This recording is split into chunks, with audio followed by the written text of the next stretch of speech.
At our church, Jesus is Lord. That single belief calls us together as a community and sends us into our world with hope and purpose. At our church, your past will never define your future. There's always redemption, which means there's always a brighter day. At our church, we don't think we're better than any other church out there. We're just doing our best to become our best. At our church, we want you to believe in God, but we also want you to know that God believes in you. We are not against people who don't attend church anywhere. Instead, we pursue them with love, the very same love that's pursuing us. At our church, we're learning to serve God with all our hearts, and we're learning to worship Him with all our lives. And if you're looking for the perfect church, we're not it. At our church, we will make mistakes, but we will choose to grow from them. At our church, we're part of a global community that's knit together by the resurrection of Jesus. And by the way, at our church, we believe that really happened too. At our church, we will engage with people who are in real need because we are the hands and the feet of Christ. And finally, we need you to hear this loud and clear. At our church, it's not really our church at all. It's His. And we live and move and breathe in His church for His glory and His fame, not ours. So here's the invitation.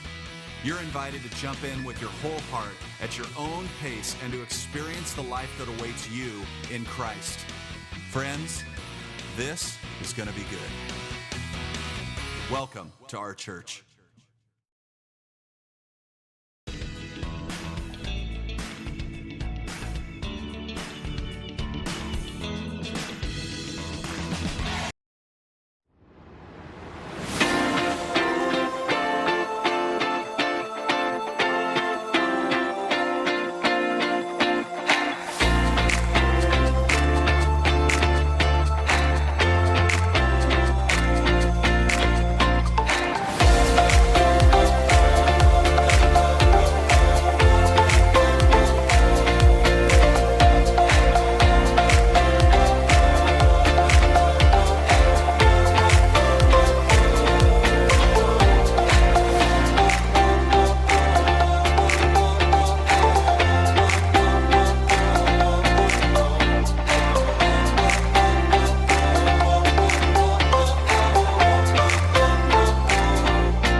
Hello and welcome to another Wednesday with Pastor Colvin. It's great to be with you as once again we encourage, inspire, and inform you and update you of what's going on in the life of the Olivet Institutional Baptist Church. I pray you're fine. I pray you're well and your family as well. And I pray that you have had an opportunity by now to have participated, experienced, or gone back and looked at our live stream worship from this past Sunday. We had an awesome, tremendous, powerful move of God this past Sunday with our worship experience.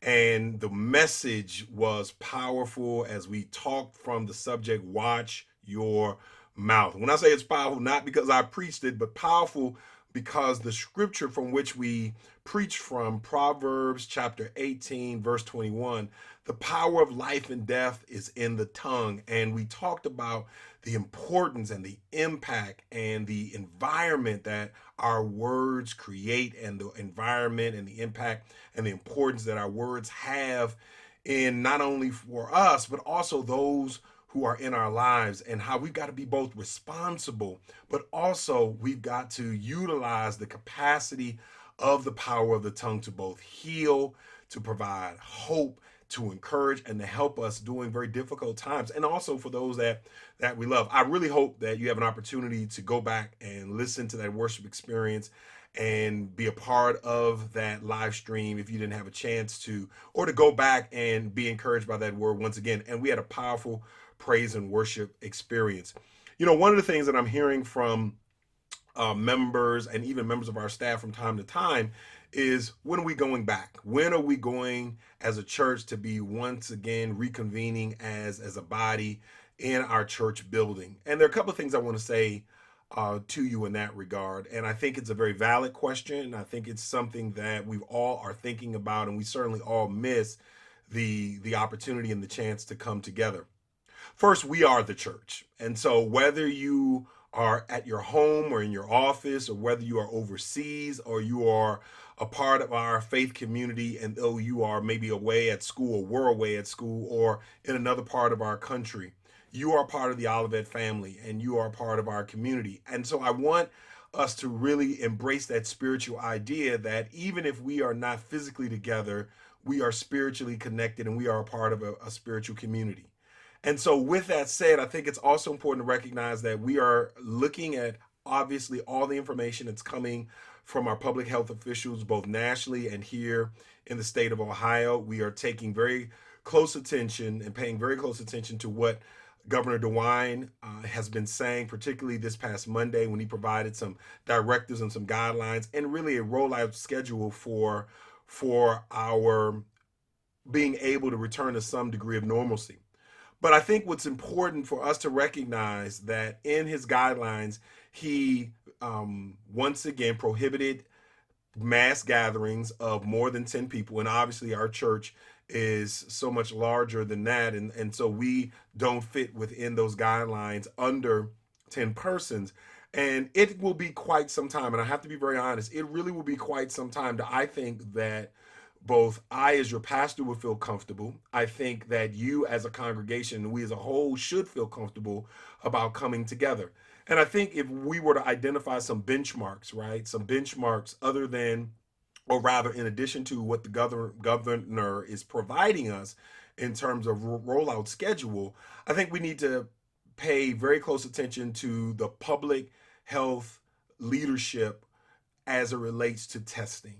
We want to make sure that there is an adequate test strategy in our neighborhood, in our community, in our city, for all of us, regardless of whether you're showing symptoms of not or not, but to be able to adequately and definitively determine whether someone has been exposed to the virus and or currently has the virus or has contracted it. I think without a very strong testing apparatus and testing strategy in our state, in our county, in our city, it's really difficult for us to really put a timetable or to say we will be back together by fall, or we will be back together by December. And without that, I think it will be irresponsible of me, both as a pastor and a community leader, to make such a statement. I think particularly as we think about our church and the role that our church plays as both not only a spiritual a spiritual community, but also as a civic leader, and as a flagship congregation historically, and our involvement in so many things, I think we have to be very mindful that the decisions that we make will send a message to our brothers and sisters in the faith community, but also it sends a message at large in terms of what is important to us. And what is most important to us, obviously, our spiritual health as we continue to minister our congregation, but your health and well being as individuals, as families. And so we are going to continue to monitor the information that is coming out of our state. We are going to take seriously the guidelines provided by our governor and our public health director. And we're also going to be looking at the rollout and the strategy for testing to ensure that every member of our congregation, particularly those who are most vulnerable and most at risk, are able to get adequate testing as well as antibody testing to make sure that we are not, when we do decide to reconvene, that we are not putting ourselves or those whom we care about and those who are most vulnerable in danger or at risk. And I say that with all confidence. And so with that, we are going to have to prepare ourselves for the duration. And that means that we're going to have to continue to minister to one another through the digital platforms that we have for as long as necessary to ensure our own health and safety, as well as that of our families, our children, our seniors, and all of those whom we care and who are near and dear to our hearts. And so, I know that it's not exactly what anybody wants to hear. I know that you would love for me to say we'll be back by August or September or October. I would love to say that, but I can't, because that would be very irresponsible of me. And I know that with that comes, a certain degree of disappointment for some, and I certainly understand that, and I can appreciate that and share that with you. And I've been thinking about this. I think the more that we are living under these stay-at-home directives, and some are in quarantine, I think that we're all kind of getting the quarantine blues, for lack of a better word, the quarantine blues. And so, I've been thinking about what I would share with you during this time in this segment of our Wednesday Word. And how do you deal with the quarantine blues, right? And when I mean the blues, I'm not talking about people who are diagnosed as clinically depressed, which is very serious, and that is something that needs all of the professional help and medical support. And if you feel that you may be moving into that kind of place, I encourage you to reach out to your doctor. But when I talk about the quarantine blues, I'm talking about just, you're feeling a little off, you're feeling a little low, you're feeling a little down on yourself or a little down on your situation. And the blues is something that all of us experience from time to time. It's a word that we as Black folk invented, coming out of slavery, coming out of the most difficult period in our history in this country. One of the ways in which we were able to express both our sorrow and our hope was through song. And we came up with this idea of the blues, which was the mother of jazz. And both blues and jazz were born out of the spirituals. But this idea that we all kind of get into this melancholy, right? This kind of this low ebb in which kind of our emotions and our thoughts are not the most motivating and inspiring at this particular moment. And the Bible even tells us, right, with laments, we've got a book called Lamentations, because the Lamentations themselves are an expression of an individual, Jeremiah, who it was in a moment of really just down, a moment of just feeling pretty low about the social situation in the country, the spiritual situation of his people, and he shared it and he let it out. And so I think it's important for us all to recognize that spiritually, as individuals, even as children of God, we all get the blues. We're going to get the blues, right? I get the blues. You get the blues. Our children get the blues. And it is something that we have to provide a great deal of love and self-care, self-monitoring, but also something that we have to work through with the loving support of others. And there are some things God, thankfully, that God has given us to be able, as human beings, to kind of work ourselves out of those ruts, out of those kind of those cycles of downness. And so, I just wanted to kind of provide some advice of how do you deal with the quarantine blues. And one of the first things I want to say is Go outside. Go outside. That's right. The weather is changing, and with the weather changing, the skies are beautiful. We're getting sun. There's a nice breeze. Go outside. Get outside and breathe. Take a walk. It doesn't have to be a brisk or vigorous kind of exercise walk, but get outside, whether that's in your backyard or around your neighborhood, and breathe some fresh air. Make sure you got a mask with you if you're going to be around some people, but just allow your body to get some natural sun. I hope you're taking your supplements and your vitamins. Vitamin D is important, particularly if your doctor has said you're low on that. You've got to follow your doctor's orders. But the sun is a wonderful source of vitamin D, as doctors have pointed out to us, and research has pointed out to us, and it also can have an effect on your mood. And so it's really important that we get outside, and just being out with nature in and of itself is really good for our health, really good for our emotional well-being. And so if you've got a porch, if you've got a backyard, if you've got some local greenery, whether that's a park nearby or some trees or just to get around nature is really, really good. And even if you don't have all that, just going for a little walk around the block always is good for the mind, the body, and the soul. In addition to going outside, I would say, dealing with the quarantine blues, I would also offer to you, set a goal. Set a goal. We as human beings, we are not only meaning-making creatures, but we are also creatures of accomplishment. In other words, we like to have something to do, something that provides us with some directions, provides us with a sense of accomplishment when we've achieved it.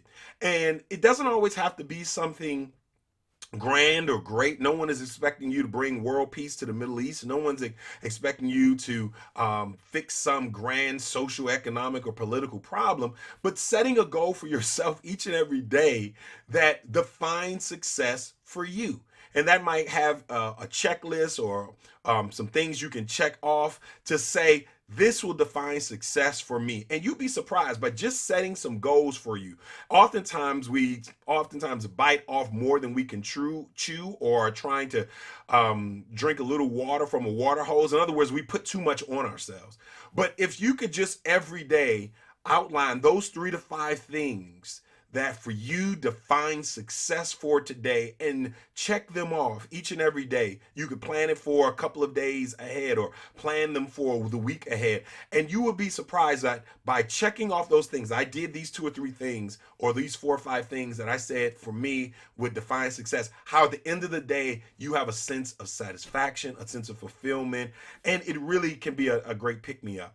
In addition to going outside and setting a goal, I encourage you to engage yourself with some activity. The mind is a tremendous gift God has given unto us. And one of the ways that we can get the best out of our minds is to give our minds something productive to do. And so that could be a hobby or routine. And when I mean a hobby, it could be something that you want to pick up, right? Or it could be something that you have put down and you need to take up again, or something totally brand new. The spring is a wonderful time for gardening. And so if you've got a little plot of dirt that you can maybe prep and plant some seeds, gardening could be a wonderful activity. Taking up maybe a card game. Zoom can be a wonderful way, to engage somebody in a card game. Coming up with a Zoom club for some people who love to play bridge, or some other games for some of our seniors who like to play games like that. And maybe setting up a video conference call. Ask some of your children or your grandchildren how you could set that up, so you can even be playing bridge with some friends, and figuring out an interesting way to do that. If not on your iPad or your digital device or on a computer, you can play games against the computer, games against other people. There's amazing things that technology has allowed us to do, even though we're separate. So whether that is planning a garden, playing a virtual card game, it could also be having for yourself something that just gives you a routine. It could be exercise. It could be some other activity that when you do it, it's a part of what I do each and every day. It could be reading a book. We're going to talk about that a little later. Picking up a nice book, something that's not going to be too heavy, something that's not going to make you worry about the concerns of the world, something that's going to make you laugh. I've said this, that a merry heart is good medicine. Well, let me tell you one of my things that I love to do, and I enjoy to kind of just get my mind off of. I love reading books written by comedians. You know, every once in a while, a comedian will write a book, and I can just read those books, and just laugh. Don't have to watch them do stand up on YouTube. Don't have to do a concert that they've got on satellite TV or on cable or one of their cable specials. No, I can just buy a book and just read a comedian's book, one of those bestsellers, and I can laugh all day. But something that just takes you out of your rut, gives you a routine, gives you a hobby, and gives your mind something to focus on, other than either nothing at all, right? Because then your mind begins to just go and wander in all kinds of places, or just on television. In other words, you need to have something to do other than letting the TV watch you. Because what ends up happening is, if we just watch television, the television really starts watching us, and it starts parenting our children, it starts becoming our friend, and it was not designed for any of that. So we've got to engage ourselves. Not to say television is always entertaining, informative, educative, particularly what's going on and what we can learn from our political and leaders and those who are guiding out of this. But don't get so consumed by television that, in fact, you are letting the television consume you. Get active, get engaged, get involved in something. And also, I want to tell you, give yourself permission. Give yourself permission to find your thing, right? Give yourself permission to find your thing. When I mean find your thing, that which, gives you a sense of fulfillment, gives you a sense of satisfaction.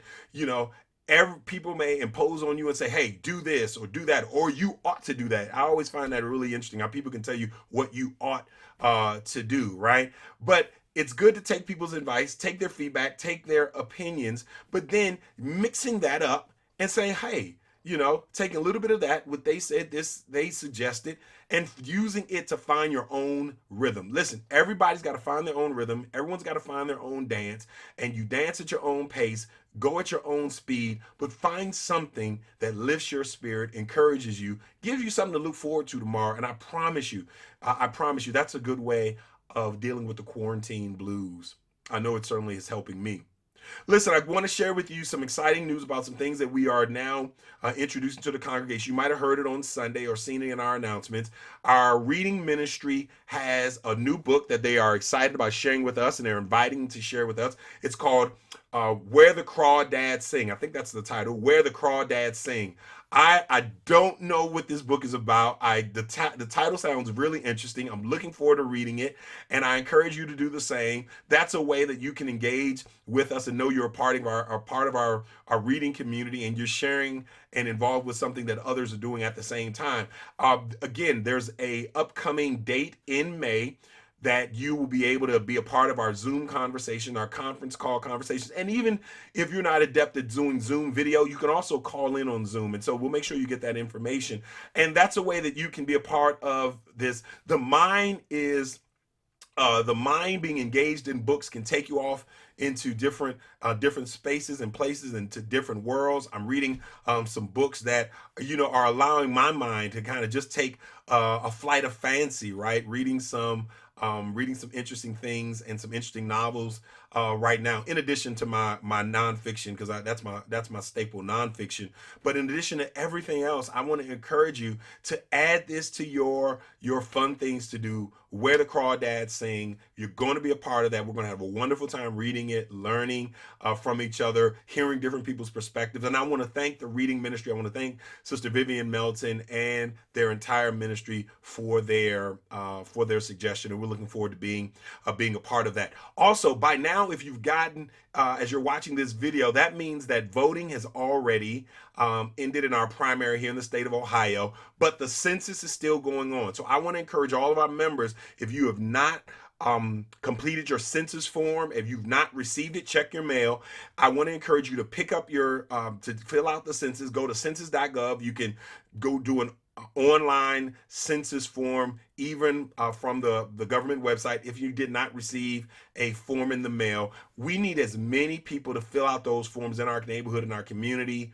And with that, you can be a part of the recovery. We're going to have to recover from where we are right now. One of the ways we're going to do to recover economically from this pandemic is that we're going to need resources, government resources, impacting the most vulnerable and those who are really, really in need. We're going to need government dollars to help us, to help our economy and help this region recover, particularly here in the city of Cleveland. So I want to encourage you, help yourself, and let's help our neighbor, and let's help our community by filling out that census information.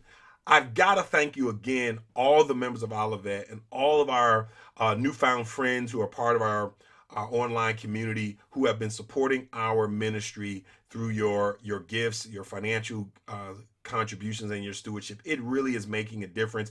It is allowing us to be able to do this work as we are doing, ministering to you, ministering to our community on an ongoing basis throughout this crisis, in a way in which we know is helping meet needs. And so I just want to thank all of our members who are tithers, who are consistent givers, who have seen what our ministry is doing, and you're supporting us as you yourselves are being blessed by something that we're doing. And I'm just glad to hear that. And so I want to encourage all of our members to continue to support our ministry. Give at the level that you can give, considering where you are financially and considering the state of things. And those who can give more, and there certainly are those who can give more to help support us, in light of the fact that we know some of our members may be giving less. I want to thank you, but each of us, if we can give as the Lord has blessed us, it will make a difference. And I can tell you, working with our trustees who've done an admirable job, working with our leadership team on administrative and operational side, your giving is consistently, that is what is keeping us in a space that we can minister to you week after week, making the important decisions, looking where we can trim any fat and when we can tighten our belt. But I want to thank you for consistently giving, whether that's through PushPay, whether that's using the Olivet app, whether that's using our oibc.org, texting by giving, however you're doing it, it's making a difference. I really wanted to thank you for your consistent support of your ministry, God's ministry, the Olivet Institutional Baptist Church. Listen, I want to thank also all of you who have signed on to receive our e-blast and participate in everything that we do each and every week. We had a tremendous turnout of our brothers for our men's ministry fellowship and Bible study last week. It was opportunity last weekend, last Saturday. We had a number of brothers. We had quite a few brothers who participated in that. And we're going to do that again in the month of May. And so I want to encourage our brothers. We are going to be, I believe, on chapter 7 of the book of Moses by Gene Getz. You can pick that book up, and even I think it may be out even if you can't get the hard copy, I think you can pick up the Kindle copy. That's what a lot of our brothers are doing, and you can be a part of this, of us studying that book as men of God. It was a wonderful time to hear brothers just kind of share where they are, what they're learning, how God is speaking to them during this time, and also how a man of faith, Moses, during difficult times like crossing the Red Sea, leading the children of Israel through the wilderness, through his own period of wandering, how we were able to use that example to give some lessons to us, and how God can be with us and strengthen us and grow us during this difficult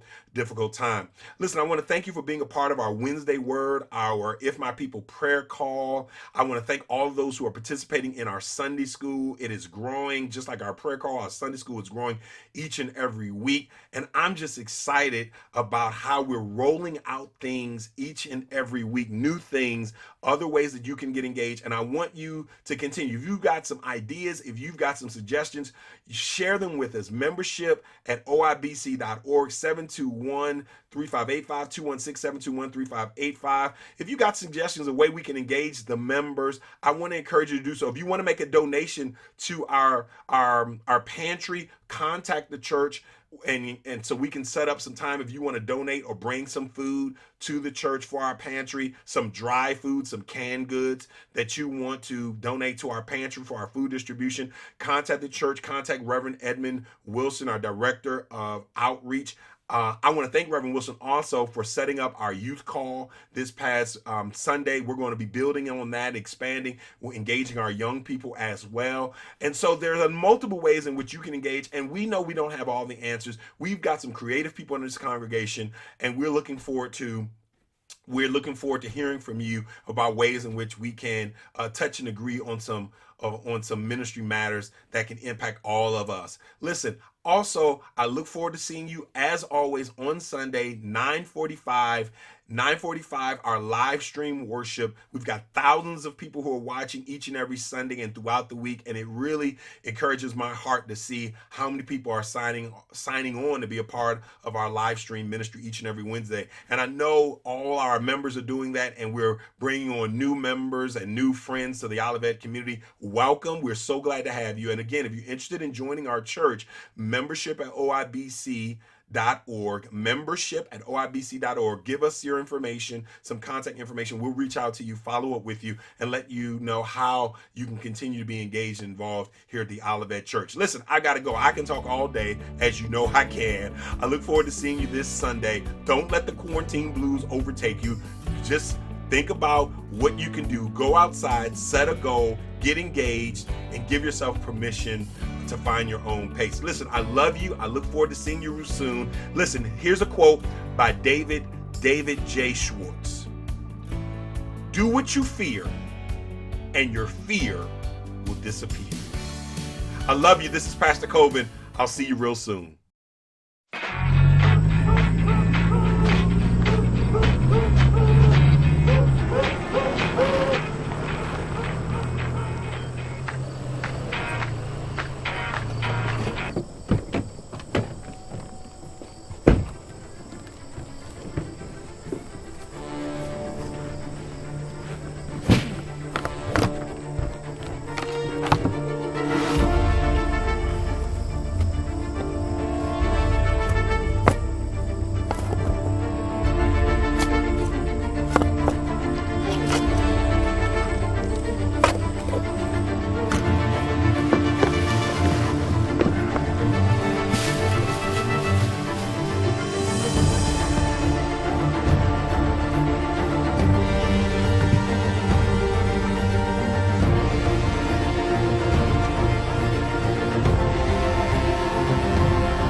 Woo!